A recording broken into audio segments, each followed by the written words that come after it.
नमस्कार। आज हम लोग फिर एक बार संपत्ति अंतरण अधिनियम से संबंधित बातें को जानने के लिए आए हैं। संपत्ति अंतरण अधिनियम में जैसा कि हम लोग जानते हैं, इसमें दो गो केस है, जिसको कि हम लोग एक जानते हैं निर्मुक्त लेख। निर्मुक्त लेख का उपयोग जो होता है हस्तांतरण के रूप में किया जा सकता है। ध्यान से सुनना है। निर्मुक्त लेख का जो उपयोग होता है वो हस्तांतरण के रूप में किया जाता है। कोई अधिकार या हित धारण करने वाला व्यक्ति किसी सीमित संपदा वाले व्यक्ति की निर्मुक्ति के माध्यम से हस्ताक्षर कर सकता है। जैसे कोई अवशिष्ट जन अपने काश्तकार को जीवन भर के लिए निर्मुक्त देते हैं और इस दशा में निर्मुक्ति उसकी सीमित संपदा का विस्तार कर देती है। यदि निर्मुक्ति किसी ऐसे व्यक्ति के पक्ष में की जाती है जिसका संपत्ति में कोई हित नहीं है, तो इससे वर्तमान संपदा का विस्तार नहीं होता है। परंतु यदि निर्मुक्ति विलेख का आशय स्वामित्व का अंतरण हो और वस्तुतः भी ऐसा ही हो, तो पर्याप्त विस्तृत पदावली का उपयोग करके किसी ऐसे के नाम हक का अंतरण किया जा सकता है जिसका इसके पूर्व कोई हक नहीं था। इसी में से एक केस है टी मम्मो बनाम के रूमानी। ध्यान से सुनना है। टी मम्मो बनाम के रूमानी के में जो है उच्चतम न्यायालय ने अवधारित किया था कि एक दूसरे रजिस्टर्ड दस्तावेज जिससे निर्मुक्ति विलेख कहा गया है और जिसमें निष्पादक द्वारा किसी दूसरे व्यक्ति के पक्ष में किसी संपत्ति में निहित अपने हक, अधिकार या हित को छोड़ने का उल्लेख है, उसे एक अंतरण माना जा सकता है यदि उसका आशय स्पष्टतः संपत्ति को प्रतिफल सहित अंतरित करने का रहा है। इसमें कहा गया था कि कुप्पुस्वामी चेट्टियार के बाद में निर्मुक्ति बिना किसी प्रतिपल के थी, परंतु संपत्ति का अंतरण बिना प्रतिपल के भी किया जा सकता है। संपत्ति अंतरण अधिनियम की धारा 123 के अंतर्गत एक भेंट या दान रजिस्टर्ड दस्तावेज द्वारा दाता के अथवा उसकी ओर से हस्ताक्षर करने तथा दो साक्षियों के साक्ष्य पर दिया जा सकता है।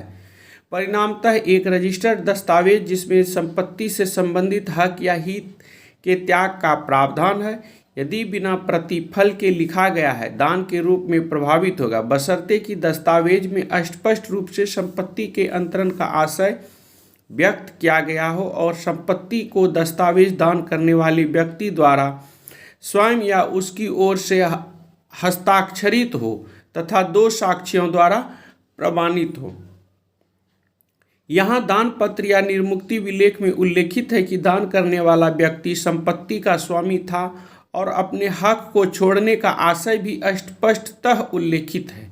इसके प्रवर्तनकारी शब्द अंतरण को प्रभावी बनाते हैं। यह एक रजिस्टर्ड दस्तावेज है, दानकर्ता द्वारा या उसके बदले किसी अन्य व्यक्ति द्वारा हस्ताक्षरित तथा दो साक्षियों द्वारा अनुप्रमाणित भी है। इस प्रकार इस दान पत्र या निर्मुक्ति विलेख में को किया गया संपत्ति अंतरण मान्य है। यह धारणा उच्चतम न्यायालय द्वारा कुप्पुस्वामी चेट्टियार बनाम अरुमुगम चेट्टियार के केस में दिए गए निर्णय द्वारा समर्थित है। उसी में एक केस आता है पारिवारिक व्यवस्था या पारिवारिक समझौता। इसमें भी देखा गया है, इस पारिवारिक समझौता में भी इसमें एक जो दिया गया है, इसमें कहा गया है कि पारिवारिक व्यवस्था जुबानी बातचीत करके बनाई जा सकती है। इसके शर्तों और अनुबंधों को भी अभिलिखित भी किया जा सकता है। यह जरूरी नहीं है कि भविष्य के हक संबंधी विवाद इसी व्यवस्था पत्र पर तय किए जाएं। आमतौर पर यह पत्र इसलिए तैयार किया जाता है ताकि यह अभिलिखित रहे कि पक्षकारों के बीच क्या बातें तय हुई थी। भविष्य में उलटफेर होने की संभावना कम हो जाती है। केवल एक ऐसी दशा में जबकि पक्षकारों का यह स्पष्ट आशय हो कि पारिवारिक व्यवस्था के पत्र को हक निर्धारित करने वाला दस्तावेज माना जाए। इस व्यवस्था की शर्तों और अनुबंधों को दस्तावेज के रूप में अभिलिखित कर दिया जाता है और जहां इस प्रकार का दस्तावेज बन जाता है वहां इसका रजिस्ट्रीकरण अपेक्षित होता है, क्योंकि इसी के आधार पर भविष्य में पक्षकारों के हकों का निर्धारण होता है। चूंकि यह व्यवस्था केवल एक ज्ञापन के रूप में रहता है, अतः इसका राष्ट्रीय रजिस्ट्रीकरण भारतीय रजिस्ट्रीकरण अधिनियम की धारा 17 के अधीन अनिवार्य नहीं है। ये कहा गया है पारिवारिक समझौता के बारे में। अब इसी में आ जाता है, हम लोग जब चलते हैं तो पारिवारिक विलेख के बारे में। उसके बाद फिर हम लोग देखेंगे क्या अंतरित हो सकता है, क्या चीज़ें अंतरित हो सकता है, क्या नहीं हो सकता है, प्रत्यक्ष वारिस की संभावना क्या होता है, उत्तराधिकार की संभावना और आकस्मिक हित के बारे में क्या हो सकता है, इसके बारे में हम लोग जानकारी प्राप्त करेंगे। उसके बाद हम लोग देखेंगे कि पुनः प्रवेश करने का अधिकार क्या है। दूसरा होता है सुखाचार क्या होता है। तीसरा होता है कि केवल मुकदमा करने का अधिकार किसको है। इसी में जैसे हम आपको बताए थे सुखाचार। उसके बाद सीमित हित। सीमित हित में एक केस है राम गोपाल बनाम सत्यनारायण के बाद में। Bombay rents house rents control अधिनियम की धारा 13(1) के अंतर्गत एक डिग्री पारित की गई, जिसके अधीन संपत्ति में उपभोग का हित अंतरित किया गया। डिक्री के तहत किया गया अंतरण वैध माना गया, क्योंकि डिक्री में हित को अलग नहीं किया जा सकता था। यदि संपूर्ण डिग्री को अंतरित किया जाता है तो यह संभव न होगा कि डिक्री में उल्लेखित अधिकार या हित के एक भाग को अलग धारण किया जा सके। महत्वपूर्ण तथ्य यह है कि डिक्री के अंतर्गत संपत्ति पर कब्जा लेने और उसे बनाए रखने का अधिकार संपत्ति में एक ऐसा अधिकार नहीं है जो केवल स्वामी के व्यक्तिगत उपभोग के लिए सीमित हो। ये राम गोपाल बनाम सत्यनारायण के केस में बताया गया है। उसके बाद हम लोग देखेंगे लोक पद क्या होता है।